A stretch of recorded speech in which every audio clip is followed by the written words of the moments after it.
How can I expedite my removal of conditions case by becoming a US citizen? In this video, I'm going to guide you through how filing for naturalization can actually help you expedite the approval of your I-751 removal of conditions case. First and foremost, I'm attorney Adrian Pandev. I help guide individuals through the maze that is the US government. And in this video, I'm going to guide you through how you can use the immigration policies of our government kind of against itself so that you can expedite your journey from a conditional permanent resident to a US citizen. So let's jump right into the issue at hand, which is that if you filed for removal of conditions on your permanent residence, if you filed Form I-751 with USCIS, you know that the agency takes forever to adjudicate these cases. Sometimes it takes a year and a half, sometimes 2 years. We even had a case years ago that took 2.5 years. But the bottom line is the amount of time USCIS takes to process I-751 petitions is incredibly long. Why? Well, the reason is that you're not really getting a new benefit, right? You're a permanent resident, you file the Form 751, in return USCIS sends you a receipt notice that extends your green card, your permanent residence for years.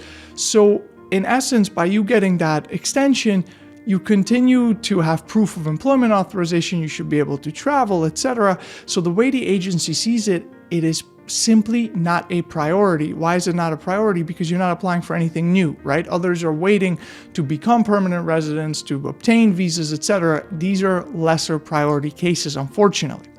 So while, yes, the receipt notice helps you prove employment and it should, allow you to travel, it does create a lot of stress because it's not the same as a valid green card with an expiration date that just makes life easy. So here is what we've been doing for a very long time for our clients.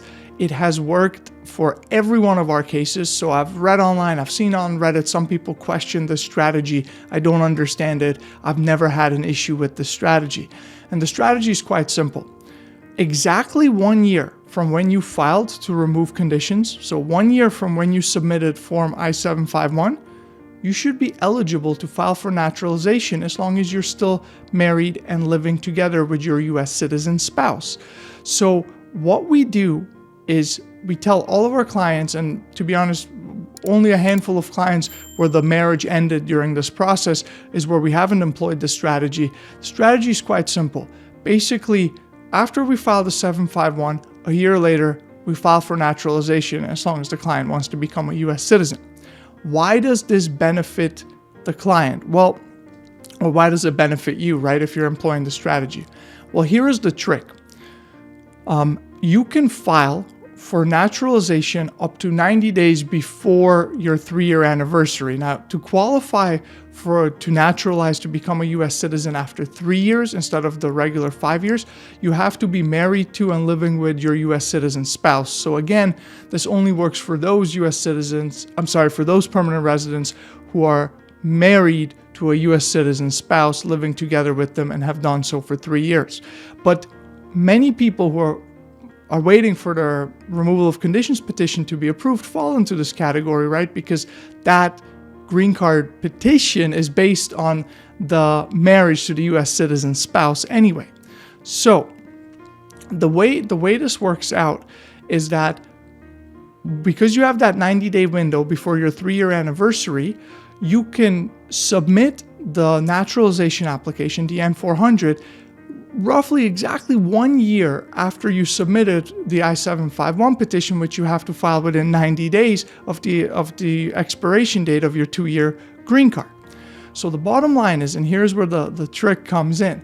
Once you file for naturalization, the US government, right, USCIS, has to schedule you for an interview. There's no opportunity for that interview to be waived simply because you have to take a English language test as well as the civics exam, and both of those are conducted in the office. Now, there are some exceptions to all of this, but I don't want to cover them in this video because they apply to a small percentage of applicants. So the bottom line is, after you file the naturalization application, at some point thereafter, you're going to be scheduled for an interview with USCIS, where they'll do civics and history test and English language test. Now, this could take, in some cases currently we're seeing just a few months after filing, you're scheduled for your naturalization interview. It could take years. It really depends on the local office where you're, it won't take years, but it could take a year. It depends on the local office where you're filing the application. But the bottom line is, once that interview is scheduled and you go to that interview, USCIS by law has 120 days to adjudicate that naturalization application.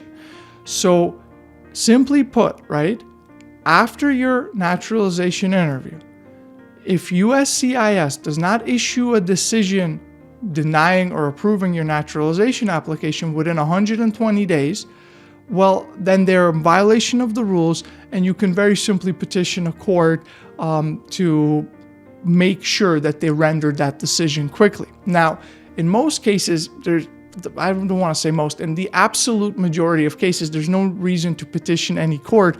USCIS is aware of this rule, and they do issue naturalization decisions very quickly because of this 120-day rule. But how does this help the 751 case? Well, quite simply, USCIS cannot approve the naturalization case until they adjudicate the pending removal of conditions case. So what they do, or what the officers generally do, is, right, they will actually have the interview for both the 751 case and the N400, so both the removal of conditions case and the naturalization case, at the same time, at the same office.